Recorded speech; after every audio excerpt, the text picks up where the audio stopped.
Meskipun saya menjadi Mulyono II. Tapi bagi saya nggak apa-apa jadi Mulyono II, Mulyono III, Mulyono IV. Karena memang nama saya adalah Mulyadi. Assalamualaikum warahmatullahi wabarakatuh.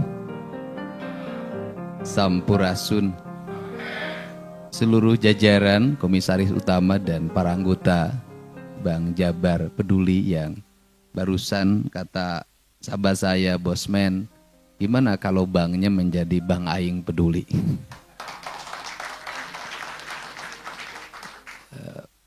Mantan-mantan dirut, kemudian mantan-mantan komisaris. Mantan itu sangat mulia dan berharga, manakala sudah berpisah saling tetap mengasihi. Sahabat saya, Abah, saya nyebutnya Abah, panggilannya Gus Miftah. Apa ciri sahabat? Ciri sahabat itu adalah dia hadir di sampingnya saat orang menghujatnya. Dia hadir di sampingnya saat orang meninggalkannya, itulah sahabat. Bukan yang berlari ketika orang susah, yang datang paling dulu ketika dia bahagia. Itu bukan sahabat, itu namanya politisi. Apa sih sebenarnya yang ada dalam pikiran saya? Saya ini hidup tanpa perencanaan, tanpa buku, tanpa pulpen, tanpa iPhone, dan tanpa laptop. Seluruh apa yang ada dalam diri saya hanya letakkan di alam bawah sadar saya. Mungkin ini satu-satunya manajemen di Indonesia.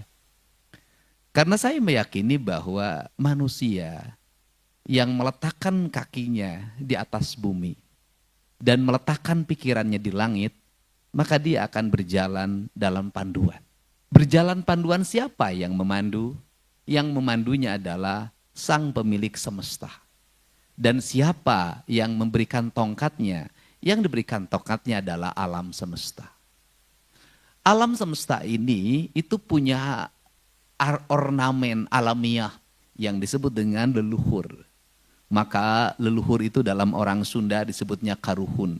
Maka kalau Abah karena orang NU, Abah meletakkan para karuhun itu, leluhur itu dengan bahasa para aulia, para ambia, para wali.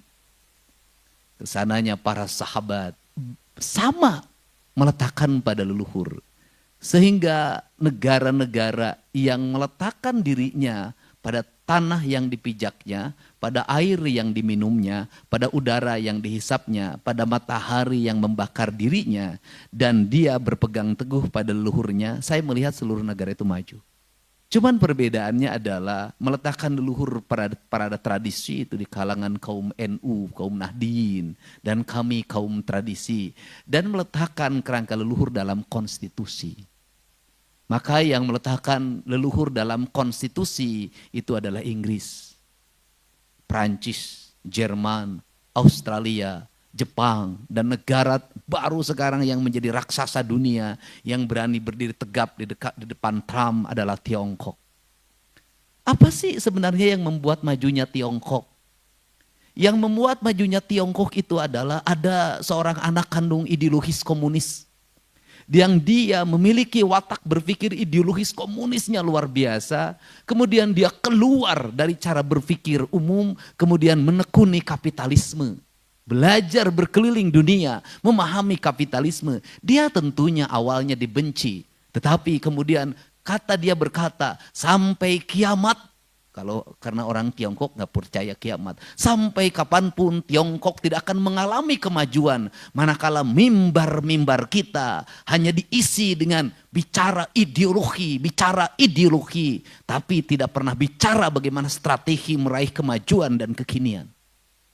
Maka anak kandung itu melakukan perubahan cara berpikir Tiongkok dari komunisme, kemudian dikelola basic ideologinya, dikelola gotong royongnya, dikelola ketahanan mentalnya, dikelola ketahanan lingkungannya, kemudian menjadi raksasa dunia.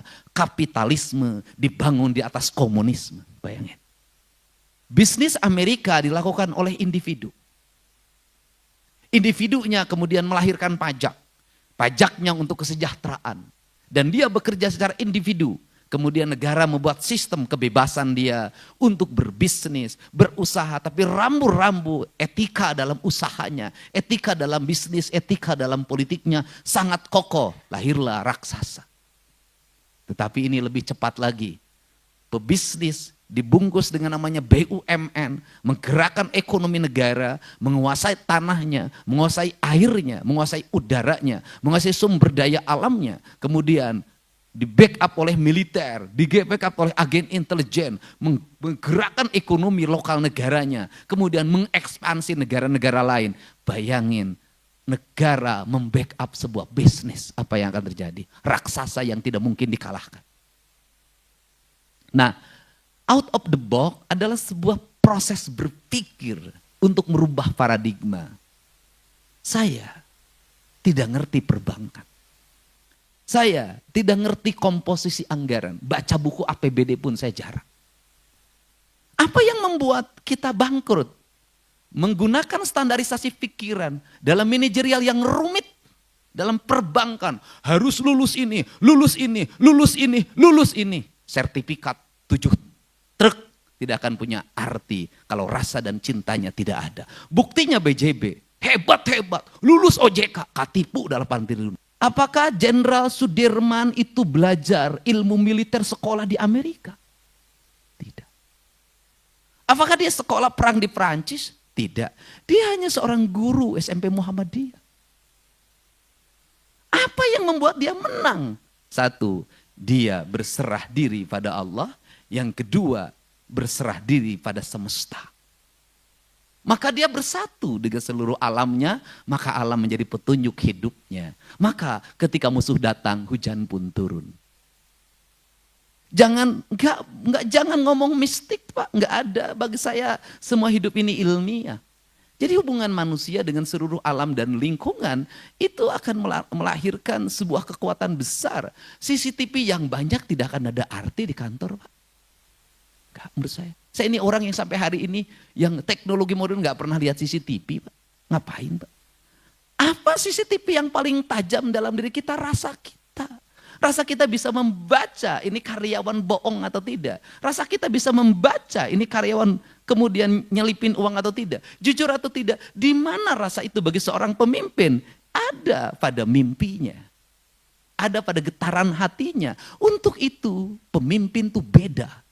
Karena pemimpin beda, maka pemimpin tidak boleh melakukan yang orang lain melakukan. Maka pemimpin harus melakukan yang orang lain tidak melakukan. Kalau sudah jadi pimpin, kalau nakal harus pilih-pilih. Jadi kalau Pak Dirut, nggak boleh lagi nakal sama karyawan, Pak. Kelasnya harus naik. Nggak boleh lagi, karena dia beda, Pak. Makanannya harus beda, minuman beda, cara berpuasa beda. Pemimpin, Pak, kalau Anda ingin bebas hidup kayak orang lain, jangan jadi pemimpin, karena pemimpin itu Brahmana. Dalam kaidah kebudayaan, Brahmana, Waisa, Satria, Sudra, itu bukan penggolongan manusia, tapi tingkatan manusia. Kata kaum Brahmana, ketika ada orang berjudi, biarin, namanya juga sudra. Tapi bukan dalam perspektif syariat ya, ini pandangan kebudayaan. Ya sudra itu kebahagiaannya itu, kupluk-kupluk dan gak gede dan gak merugikan negara. Nyambung ayam, sudra.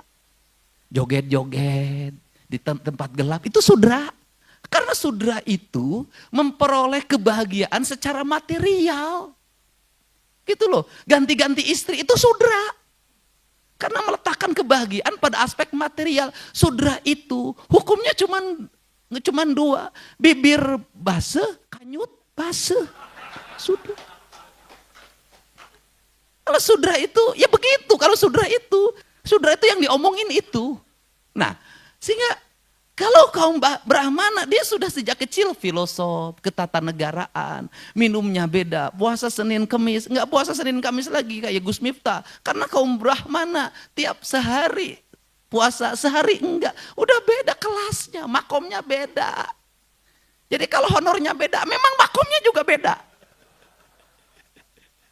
Ini penting. Nah ini tingkatan ini penting, beda. Sehingga kalau dia bersinggasana, bertahta, bukan dia tidak mau campur, tapi tingkatannya. Nah, sehingga Mas Sujiwo Tejo itu kenapa nggak setuju sama demokrasi? Kenapa? Mas Dedi, demokrasi itu dipilih, kata dia. Nanti Sudra jadi pemimpin. Jadi kalau Sudra jadi pemimpin, yang diomonginnya bukan tata negara, bukan filsafat, bukan nambah istri, honor ditaikin, nggak puasa, makanan enak. Ini bahaya bagi negara.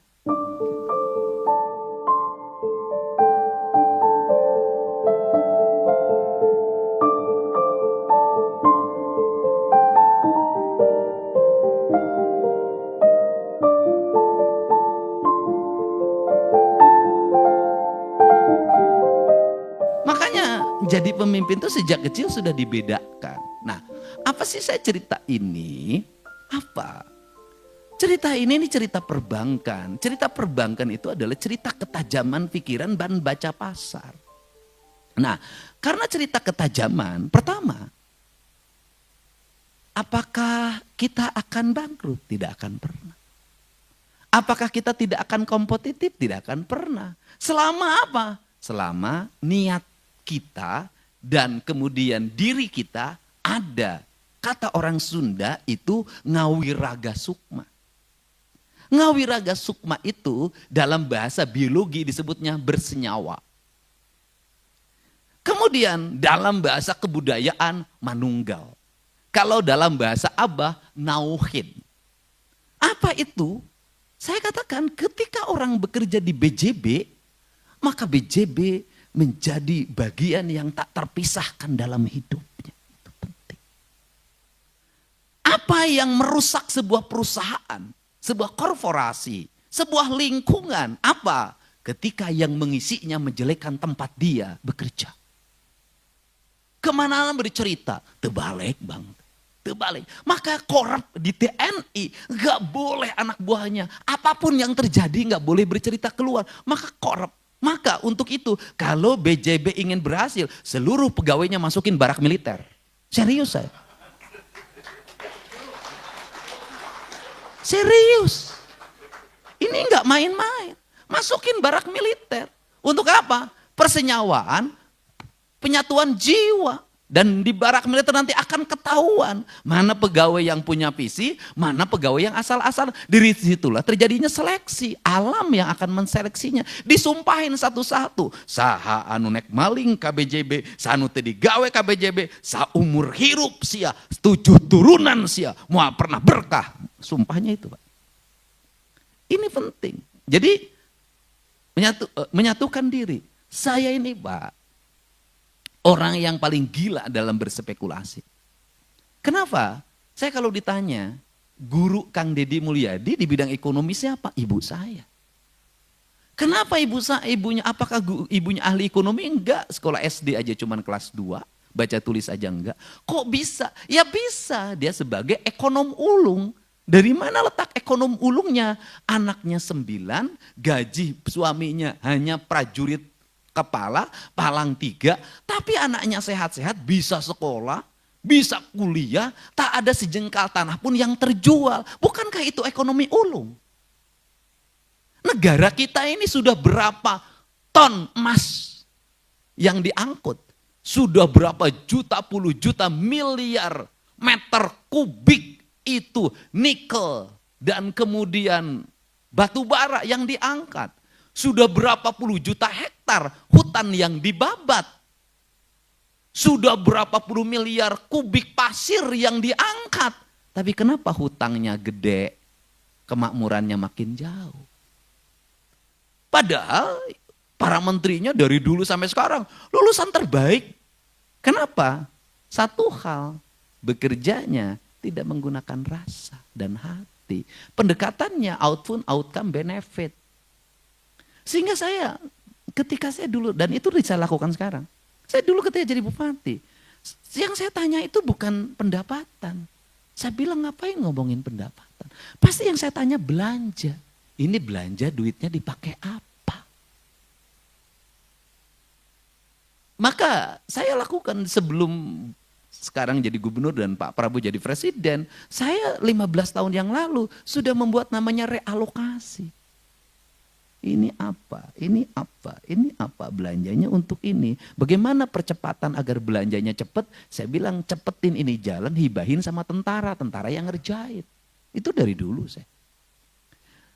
Kalau sudah belanjanya diperbaiki, maka saya ini Pak, ini barangkali satu-satunya pemimpin daerah yang dalam setiap tahun itu paling BJBK, paling gak suka zaman itu bupati saya. Kenapa? Di saat kabupaten lain silvanya 1 triliun, saya minus 3 juta. Dan saya analisis betul tiap hari. HP saya itu lihat, hari ini berapa belanjanya, hari ini berapa uang masuk. Saya tuh kalau nyusun APBD Pak, begini, saya bilang berapa jumlah anggaran pembangunannya, 600 miliar Pak. Oke, penurunan tender berapa? Rata-rata 10%. Oke, berarti 60 miliar masuk lagi pendapatan. Nggak boleh lagi ini uang yang silva ini masuk ke tahun depan. Kenapa? Rakyat sudah bayar pajak sekarang. Tahun ini harus muter lagi, harus muter lagi. Itu yang saya lakukan sehingga cepat.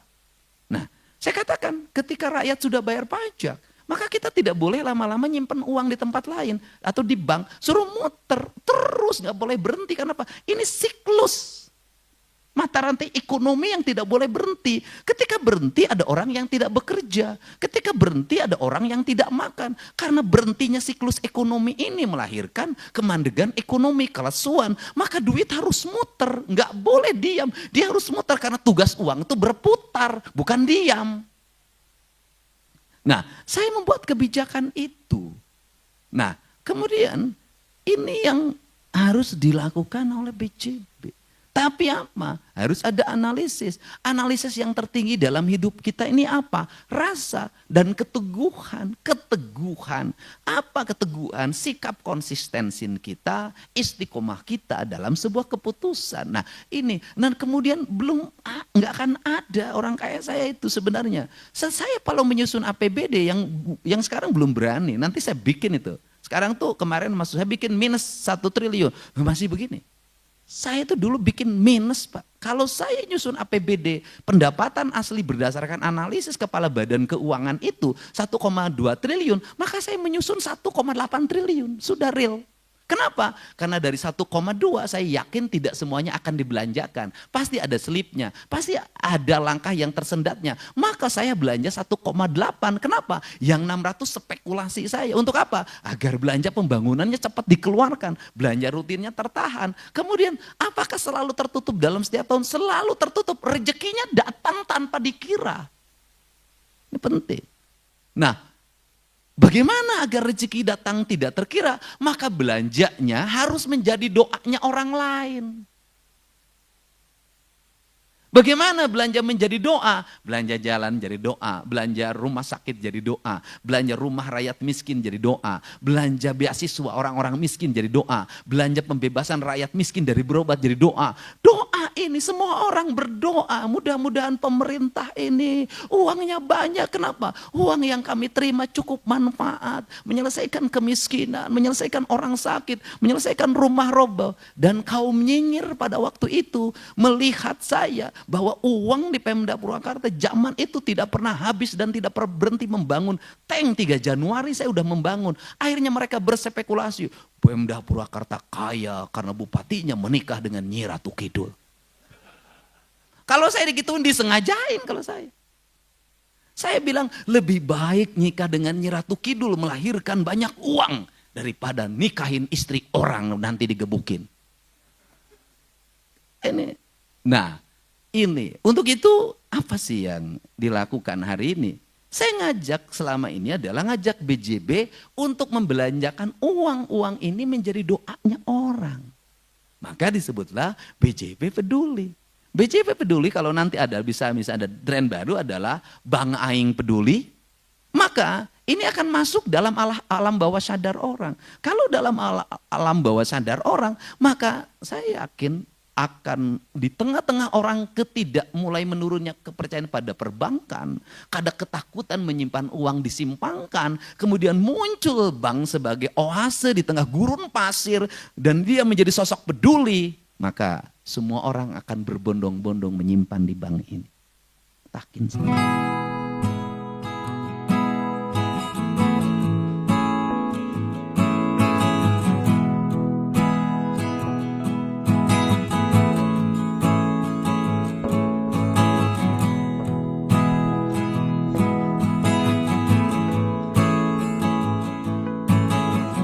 Apa yang ada dalam pikiran publik hari ini adalah ingin mencari seseorang yang dipercaya. Ingin mencari perbankan yang terpercaya. Itu. Jadi orang Indonesia itu apakah tidak gotong royong? Kuat, empatinya kuat. Ingat, orang baik akan bertemu dengan orang baik. Orang ikhlas akan bertemu dengan ikhlas. Bank penebar kebaikan akan bertemu dengan nasabah penyumbang kebaikan. Tapi bank penebar kebusukan akan bertemu dengan nasabah penyumbang kebusukan. Garong akan bertemu dengan garong. Rampok akan bertemu dengan rampok. Lelaki hidung belang akan bertemu dengan PSK. Tuhan. Sudahlah. Tergantung kita ini berkumpul dengan siapa. Kalau kita senang berkumpul dengan mafia perbankan dan kita menjadi direktur karena peran mafia perbankan, ya jangan pernah juga merasa sedih kalau banknya dirampok oleh mafia perbankan. Kenapa? Anda jadi direktur oleh perannya mafia, maka bank Anda diambil duitnya oleh mafia. Tapi kalau ini kan lahir bukan di tangan mafia, di tangan Prabu Siliwangi. Sudah.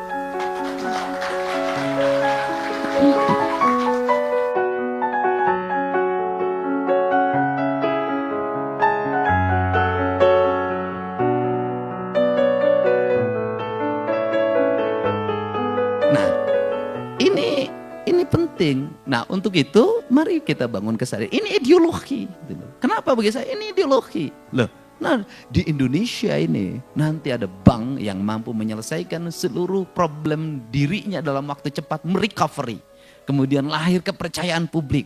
Berbondong-bondong orang menyimpan. Dan kemudian orang yang meminjam pun orang yang memiliki orientasi untuk pengembangan ekonomi, pengembangan pembangunan. Dan itulah namanya Bank Aing, BJB. Atau BJB Bank Aing. Sudah. Dan ini perlu watak ideologi, saya berulang-ulang ideologi. Saya selalu meneguri lingkungan di Pemda. Provinsi itu kamu bekerja tidak ideologis. Kamu bekerja hanya mengikuti aspek administratif. Enggak ada cinta apa yang kau kerjakan. Enggak ada rasa apa yang kau lakukan. Kau rugi di situ. Kenapa ruginya? Kamu tidak mendapat kebahagiaan dari apa yang kau lakukan. Hanya mendapat kelelahan. Tetapi lain kalau yang dengan cinta. Dia tidak akan pernah lelah. Karena cinta menghilangkan siang dan malam. Maka beruntunglah orang yang dalam setiap waktu dimabuk cinta.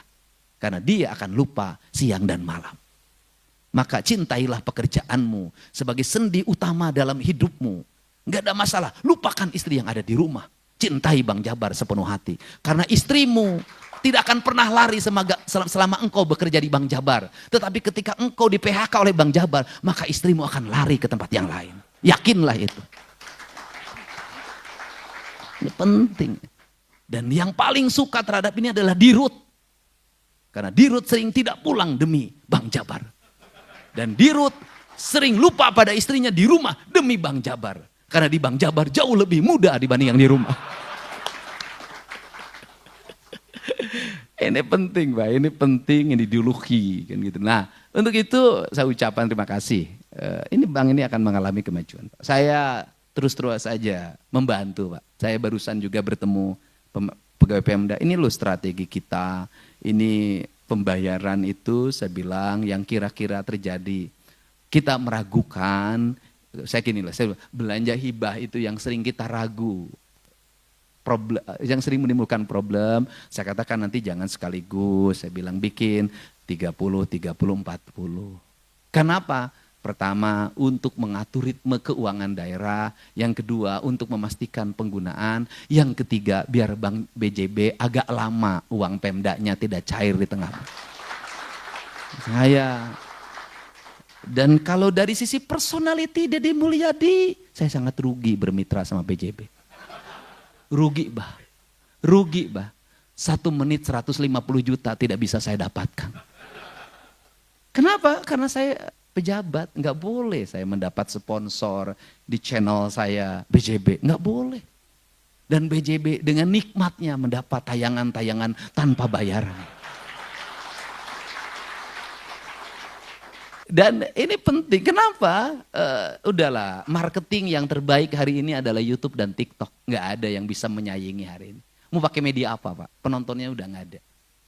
Dan tayangan di media mainstream, di channel YouTube-nya, itu ngambil dari tokoh-tokoh yang populer hari ini. Dari presiden, dari tokoh yang lain, mungkin saya tokoh yang keberapa paling ujung. Itu yang mereka, ini Pak Helmi Yahya, hari ini tuh jujur aja, mereka tuh butuh pada orang-orang yang setiap hari digemari oleh publik. Karena dari situ ya viewer didapat. Bagaimana Tempo menikmati wawancara saya berjuta-juta penonton. Meskipun saya menjadi Mulyono 2. Tapi bagi saya nggak apa-apa jadi Mulyono 2, Mulyono 3, Mulyono 4. Karena memang nama saya adalah Mulyadi. Itulah marketing. Kita ini dunianya sudah seperti ini. Nah, untuk itu ya sudah BJB nggak usah lagi makanya ngomong saya nggak usah lagi ada anggaran 4 iklan 400 kerjasama, nggak usah, cukup nuturkan bujur Deddy Mulyadi. BJB peduli, BJB peduli. Nah terakhir apa sih yang membuat kepemimpinan itu energik? Ya hati, Pak. Bagaimana hati? Satu, nggak boleh ada protokoler, capek di MC-an yang terhormat panjang lah lila ting. Kalau saya itu kalau sudah tiut, ganeng. Jangan ganeng. Udahlah dibikin simple, dibikin efektif, kemudian kerjakan sesuatu berdasarkan selera kita. Pakailah baju yang membuat kita nyaman, jangan memaksakan diri bajunya orang lain. Pakai baju orang lain tuh nggak enak, Pak. Apalagi pakai istri orang lain digebukin, Pak. Kayak Abah kan, ya memang baju nyamannya ini. Itu, baju nyamannya ini. Ini yang membuat wanita tergila-gila sama Abah. Tapi ada satu wanita yang belum bisa didapatkan, yaitu wanita bidadari di surga yang belum dia temukan. Tidak akan keseleo, Bah, saya mah politisi, Bah. Dan saya kagumnya sama Abah itu apa sih? Kan dia hari gaul dengan artis cantik. Setiap malam berkeliling ke tempat-tempat hiburan, menemui perempuan-perempuan dengan dada terbuka, ya kan? Dengan rok yang naik ke atas. Abah itu bisa mencintai tapi tidak pernah meniduri. Itu hebat. Hebatnya Abah. Dan itu. Kemudian Abah memberikan kesadaran. Jadi kalau ditanya, siapakah yang selalu memberi tanpa pernah ingin dilayani? Ya Abah Miftah. Dia memberi ilmu, memberi bekal duit. Kan tidak pernah dilayani. Tidak hitungan kayak pegawai BJB. Tetapi cinta yang sejatinya tetap sama Umi di rumah. Kenapa mencintai Umi di rumah? Karena Umi menemani sejak Abah tidak punya apa-apa dan bukan siapa-siapa. Dan lelaki yang hebat itu adalah lelaki yang tidak meninggalkan istrinya, yang mendampinginya saat dia dalam kesusahan. Itulah lelaki hebat. Daripada mengganti lebih baik nambah. Itu pun kalau ada persetujuannya. Kalau tidak persetujuan, biarkan engkau di sampingku. Dan biarkan aku menghayal pada yang lain.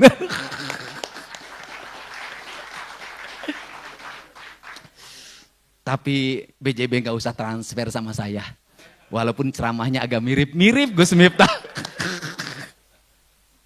Jadi ini yang buat ya sampaikan apa adanya, sampaikan ada dalam hati kita. Karena relung hati kita itu adalah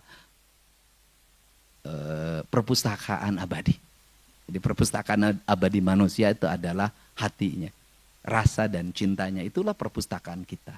Nah untuk itu saya ucapkan terima kasih. Selamat BJB Bang Aing, semoga semakin peduli.